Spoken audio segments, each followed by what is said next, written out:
ఇప్పుడే country delight యాప్ని download చేసుకోండి. Download the country delight app now. నమస్తే రమగారు. నమస్తే జయ. చందమామ కథ ఒకటి చెప్పుకుందామండి. మనకే బోల్డ్ అని సందేహాలు వస్తుంటాయి కదా, ఏది మంచి ఏది చెడు, మనకు మంచి అయింది పక్కవాడికి చెడు, అవును, మనం చాలా ఇబ్బంది పడితే వాళ్ళు ఎవరికో ఉపయోగపడుతుంది. అసలు ఏమిటి లోకం పోకడేమిటో మనకే బోల్డ్. ఎప్పుడు దేవుడు ఇవాళ రోజు దండం పెట్టినా కదా మనకి కీడు ఎందుకు జరిగింది, ఆ ప్రశ్నలు ఎప్పుడు ఉంటాయి. మనం ఎప్పుడు పూజ చేస్తాం, ఎప్పుడు మంచిగా ఉంటాం, అయినా మనకు డబ్బులు రావట్లేదు, అయినా మనకు మంచి జరగట్లేదు, అయినా ఏవో ప్రాబ్లమ్స్ వస్తూనే ఉన్నాయి, మన పరిస్థితి ఎందుకు మారట్లేదు, అలా అలా వస్తూనే ఉంటాయి ప్రతి వాళ్ళకి. అలాంటి సందేహాల మీద ఒక కథ. పూర్వం ఒక సాధువు గారు ఒక ఆయన ఉండేవాడు. ఆయన ఒక కొండ గుహలో తపస్సు చేసుకుంటూ ఉండేవాడు, ధ్యానం చేసుకునేవాడు. ప్రశాంతంగా ఉండేది ఆయన దగ్గరికి వెళ్తే. ఊళ్ళో చుట్టుపక్కల ఊళ్ళల్లో జనాలంతా కష్టం నిష్ఠూరం చెప్పుకునేవాళ్ళు, ఏదైనా సలహా అడిగేవాళ్ళు, ఏదైనా పూజకి పునస్కారానికి ఏం చేయాలి, మంచి మాటలు చెడ్డ మాటలు ఇలా అయింది అలా చెప్పుకునేవాళ్ళు. చెప్పుకుని చాలా మనశ్శాంతిని పొందేవాళ్ళు. మనం కూడా ఎవరైనా పెద్దవారితో మాట్లాడితే చాలా మనశ్శాంతిని పొందుతాం, ఉపశమనం ఉంటుంది ఎంతో కొంత. ఏం కాదు, కాలం కలిసి వస్తుంది, ఇప్పుడు మీ సమస్య ఇలా ఉంది అని చెప్తారు. అయితే ప్రజలు తండోపతండాలుగా వచ్చేవాళ్ళు, ఆయనతో మాట్లాడుకుని పోయేవాళ్ళు, ఈయన జపం చేసుకుంటూ ఉండేవాడు. ఆయన కొంతకాలం అయ్యాక అనిపించింది, ఏమిటి ఇది, మనకి నేను చదివిన శాస్త్రాలు, నేను చదివిన ధర్మం వేరు, లోకం పోకడ వేరేగా ఉంది, లోకంలో నడిచే ధర్మశాస్త్రం వేరు. అసలు ఈ మంచి చెడు, న్యాయం అన్యాయం, దేవుడు దయ్యం ఏమిటో తెలియటం లేదు. ఇలా ఎంతసేపు ధ్యానమే చేసుకుంటూ ఉండి నేను లోకాన్ని తెలుసుకోకుండా నా రకంగానే వీళ్ళకి చెప్తున్నాను, లోకం అట్లా లేదు, ఇది చాలా మంచిది అని మనం చెప్పింది ఇంకొకళ్ళకి చెడ్డగా పరిణమిస్తుంది కూడా. అందుకని అసలు లోకం చూసి దీని గురించి తెలుసుకోవాలని భావించాడు. ఎన్నో ఏళ్ల తరబడి దశాబ్దాలుగా ఆ గుహలోనే ఉన్నాడు ఆయన. గుహలో నుంచి బయటకు వచ్చేసాడు. జపమాల జోలు ఏదో వేసుకున్నాడు. నడుస్తుంటే ఈయనకి ఒక చక్కటి అందమైన ఒక 12 ఏళ్ల పిల్లవాడు కనిపించాడు. పిల్లాడు ఆయన కలిసి నడవటం మొదలుపెట్టారు. దారిలో నడుస్తున్నాడు, సడన్గా పిల్లాడు ప్రత్యక్షం అయ్యాడు. అక్కడ నడుస్తున్నారు. నడవగా పిల్లాడిని ఎక్కడికి అయినా ఏమిటి అంటే నగరానికి వెళ్తున్నానని చెప్పి, నేను కూడా అటే వెళ్తున్నాను, పద కాలు సాగించుకుందామని. ఈయనకి చిన్న పిల్లాడు కదా, వెంట పెట్టుకుని వెళ్తే బాగుంటుంది అనిపించింది. ఇద్దరు వెళ్ళారు. మధ్యలో ఒక చోట ఆగారు, ఎవరో ఏదో పెడితే కలిసి తిన్నారు. బాగుంది.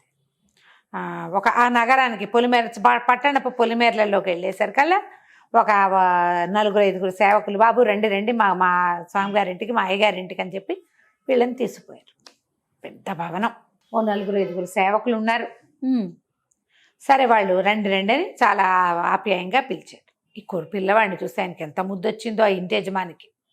సాధువు గారికి చక్కగా భోజనం అది అరేంజ్ చేసి పిల్లాడిని మహాముద్దుగా చూసి, ఆయనకి ఎప్పుడో ఎవరి దగ్గర నుంచో గిఫ్ట్ వచ్చింది, ఒక బంగారు పాత్ర. ఆ పాత్రలో ఈ పిల్లవాడికి అన్నం పెట్టించాడు. పిల్లాడు మహాముద్దు వస్తున్నాడు, ఆ ముచ్చట పట్టలేకపోయాడు. బాగుంది. ముచ్చట పట్టలేక ఆ పిల్లాడికి ఆ భోజనం అందులో వడ్డించారు. ఈయనకేంటంటే అతిథి సేవ చాలా ఇష్టం. ఊళ్ళోకి వచ్చిన వాళ్ళని వెంట పెట్టుకుని మరీ తీసుకెళ్తారు. వాళ్ళకి ఆతిథ్యం ఇచ్చాం, వీళ్ళకి ఆతిథ్యం ఇచ్చామని చెప్పుకుంటారు.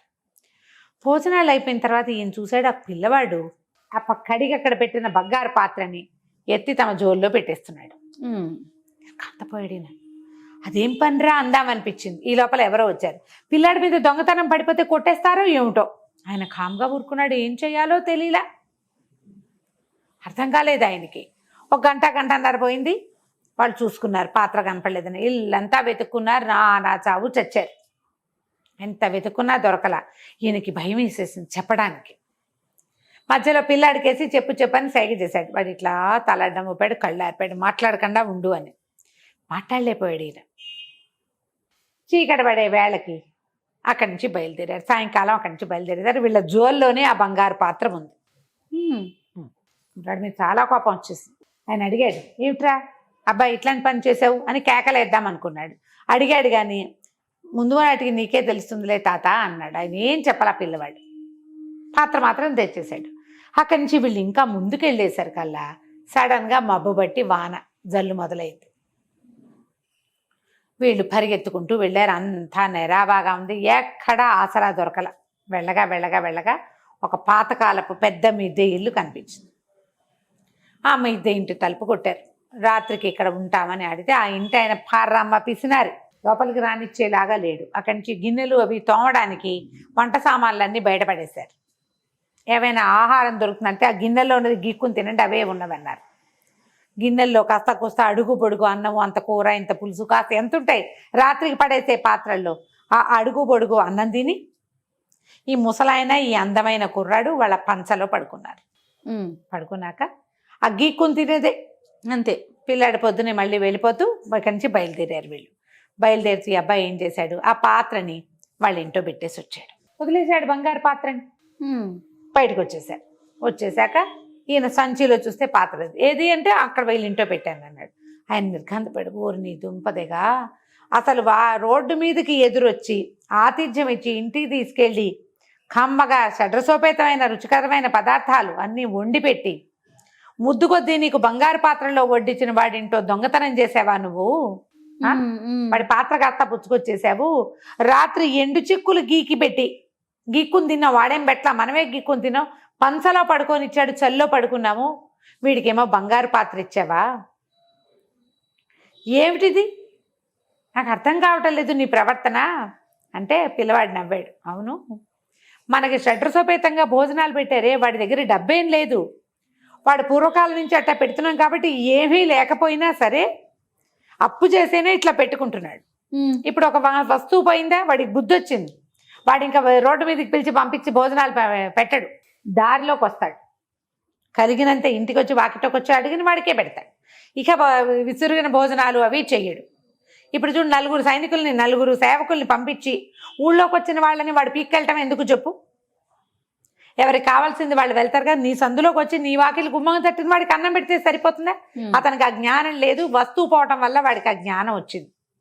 కావాలంటే ఈసారి వెళ్ళేటప్పుడు కనుక్కో, నీకే తెలుస్తుంది. రెండో ఇంట్లో పొద్దునే లేచి బంగారు పాత్ర చూసుకున్న వాడి పరిస్థితి ఏంటి? రాత్రి మనం చేసిన దానానికి ఫలితం, మనం చేసిన దాని ఏంటి, వెధవ ఎండు చెక్కులు తినండిరా అని చెబితేనే బంగారు పాత్ర వస్తే చక్కగా వండి వడ్డిస్తే ఎంత వస్తుందో.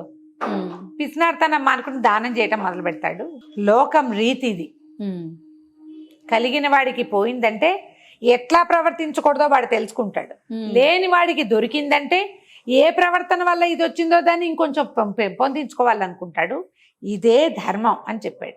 ఉన్నట్టుండి పిల్లవాడి మాట చెప్పంగానే తలతళలాడుతూ బట్టలు అవి వచ్చేసినవాడు. సామాన్యమైన పల్లెటూరు పిల్లవాడిలాగా కనపడ్డవాడు ఒక దేవదూత స్వరూపంలో ప్రత్యక్షమయ్యాడు. నవ్వుతూ వెళ్ళిపోయాడు. లోకరీతి ఇలా ఉంటుంది. ధర్మం ఎప్పుడూ ఒకటే, అంతే.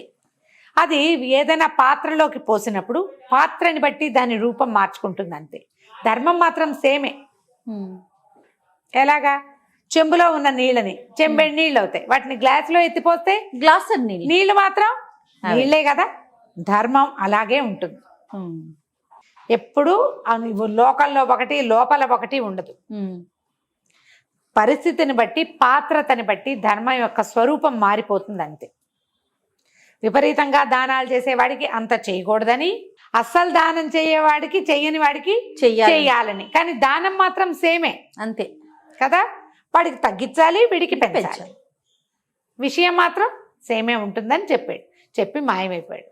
ఈయన ఇంకెందుకు నేను లోకం గురించి తెలుసుకోవడం, భగవంతుడే ఇట్లా వచ్చి ఇన్నేళ్ల తపస్సు ఫలితంగా భగవంతుడు వచ్చి ఈ రకంగా దేవదూత స్వరూపంలో తెలియజేశాడని ఆయన మళ్ళీ గుహలోకి వెళ్ళిపోయాడు. యథావిధిగా ఆయన ధ్యానం చేసుకునేవాడు. ప్రజలు వచ్చి ఆయన దగ్గర సాంత్వన పొంది ఎంతో కొంత నమస్కారాలు చేసుకుని వెళ్ళేవాడు. కథ కంచికి మనం ఇంటికి. బాగుంది రమ్మగారు. నమస్తే. నమస్తే.